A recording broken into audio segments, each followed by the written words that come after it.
এদের আর বেশি সময় নেই, চলে যেতে হবে। এপ্রিল মাসের পরে যে সরকার আসবে সেটা চিংড়িঘাটার সমাধান আমরা করব এবং সবই করব। মানুষের সুবিধা এটা এক অদ্ভুত, অদ্ভুত, এর উত্তর মুখ্যমন্ত্রী দিতে পারবে, যদিও আপনাদের প্রশ্ন করার সুযোগ নেই। অতএব এক অদ্ভুত জিনিস, এদের আর বেশি সময় নেই, চলে যেতে হবে। এপ্রিল মাসের পরে যে সরকার আসবে সেটা চিংড়িঘাটার সমাধান আমরা করব এবং সবই করব। প্রাক্তন হবেই, পাবলিক ডিসিশন নিয়েছে, একে চেঞ্জ করবে, কিচ্ছু করতে পারবেন না। আমি আপনাকে বলছি, ডেজ আর নাম্বার।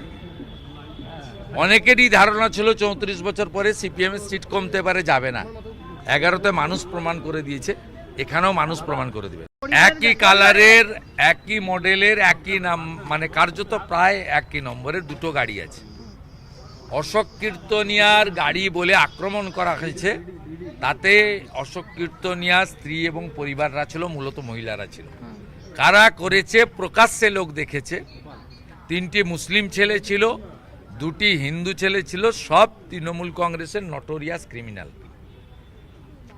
এখনো পর্যন্ত এফআইআর হওয়ার পরেও কোনো গ্রেপ্তার হয়নি। তার মানে বিরোধী রাজনৈতিক করলে, জনপ্রতিনিধি হলে তার মা, মেয়ে, বোন, স্ত্রী, দিদি এরাও যে এই রাজ্যে সুরক্ষিত নয়, এটা আরেকবার প্রমাণিত হয়েছে। সঞ্জীবনী মন্ত্র হচ্ছে বন্দে মাতরম। বন্দে মাতরমের মধ্যে দিয়ে মাকে প্রণাম করা হয়, ভারতবর্ষকে প্রণাম করা হয়। এটা ওয়েলকাম করছি, কার্যকর হওয়ার দাবি রাখছি, অনুরোধও করছি। এবং এটাও বলে রাখছি যে পশ্চিমবঙ্গে এই সরকার কার্যকর করবে না। কারণ কার্যকর করতে গেলে উনাদের যে 5,713 কোটি টাকা যেখানে বরাদ্দ করেছেন, তারা বন্দে মাতরম গায় না, তারা বিরোধিতা করবে এবং উনি সমস্যাতে পড়বেন। রাত্রি ভোরে 2:30টার সময় ভবানীপুরে বিজেপির কার্যালয় সংলগ্ন এলাকাতে তৃণমূলের গুন্ডারা গিয়ে বিজেপির পতাকা খুলে আগুন দিয়ে জ্বালিয়েছে।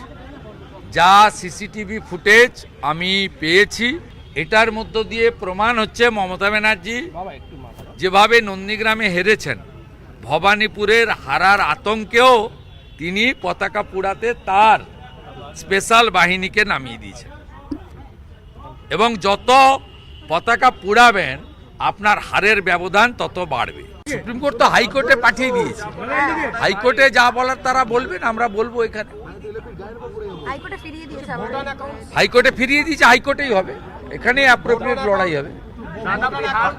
ওনাদের এসএলপি তো অ্যাকসেপ্ট করেনি, ওরা তো এনআইএ বাতিল করতে গেছে।